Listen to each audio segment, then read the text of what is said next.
Foundations of Amateur Radio.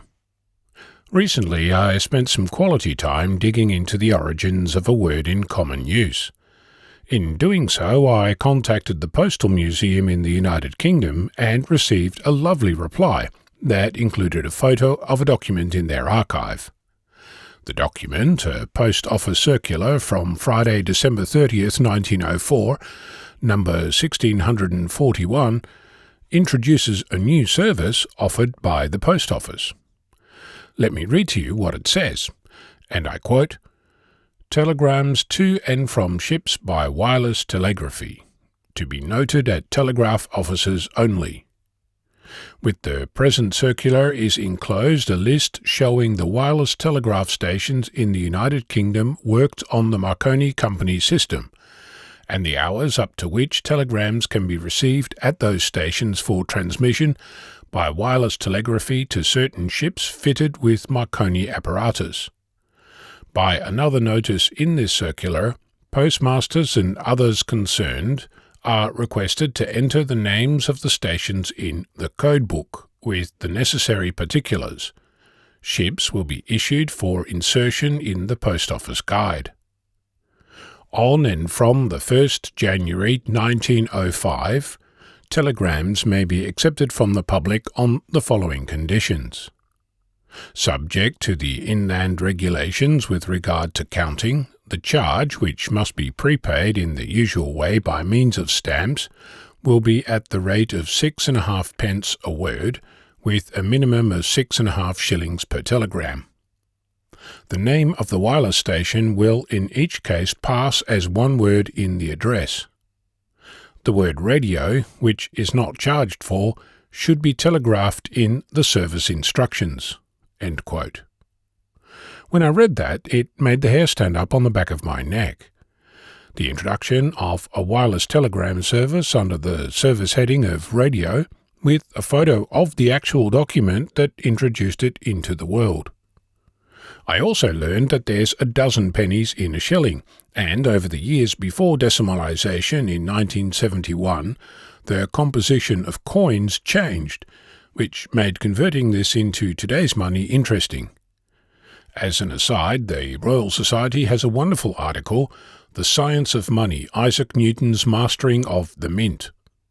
Back to radio. This is 1904 bleeding-edge technology, and it's priced accordingly. The starting price for a radio telegram on New Year's Day 1905, 6 bob and 6, or 3 florin and 6pence, or a crown a bob and a tanner, is worth just over 34 Great British pounds today. That's just on $45 or nearly 69 Australian dollars. That's the minimum price. The price per word, 6pence halfpenny, is just over 2 Great British pounds today, nearly $4 or almost 6 Australian dollars. Compare that to the price of SMS, which started at about 21 cents here in Australia. Today it's about 3 cents per message of 160 characters. This seems like a lucrative business to be in, but I digress. Again, from my current and ongoing research, it appears that until this point, the early 1900s, the word radio was always accompanied by another word. For example, in this context, radiotelegraphy. Another combination of the day is radioactive, as well as radiotellurium, which today we know as polonium. Moving on, the response I received from the Postal Museum included other gems, including a reference to the 1904 Wireless Telegraphy Act, from the 15th of August 1904, where I found something fascinating from Section 2, Paragraph 1.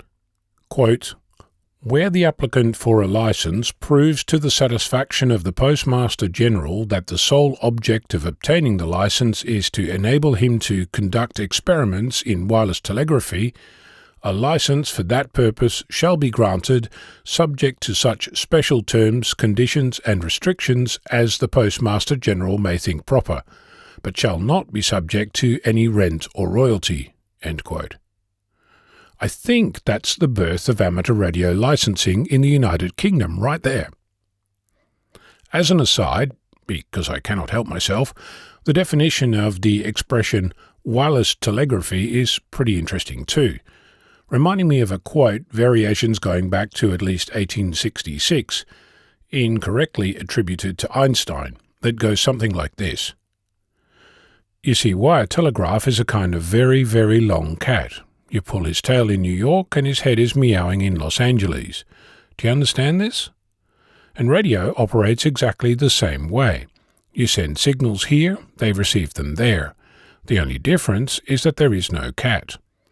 Seems that the drafters of the 1904 Wireless Telegraphy Act had the same thing in mind when they wrote, quote, "The expression wireless telegraphy means any system of communication by telegraph as defined in the Telegraph Acts 1863 to 1904, without the aid of any wire connecting the points from and at which the messages or other communications are sent and received."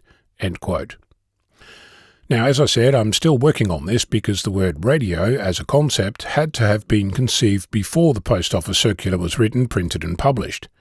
It might transpire that this was the brainchild of a single individual, or it might be that this was a term whose time had arrived, or this might not be the first occurrence of the word radio as a concept. Today we think nothing of it when we use it to turn on the radio, listen to or talk on the radio, radio for help, break radio silence, and plenty of other uses of this now ubiquitous word. Thanks again to the Postal Museum for finding and photographing the Post Office Circular for the 30th of December 1904, which at this stage appears to be the first occurrence of the word radio on its own, and for referring me to the 1904 Wireless Telegraphy Act, which appears to be the birth of amateur radio in the United Kingdom. You can find both documents on my project site at vk6flab.com. I should also mention the brave individuals who took the time to share with me how to refer to Old British money. Any mistakes are all mine. I'm Ono, Victor Kilo 6, Foxtrot Lima, Alpha Bravo.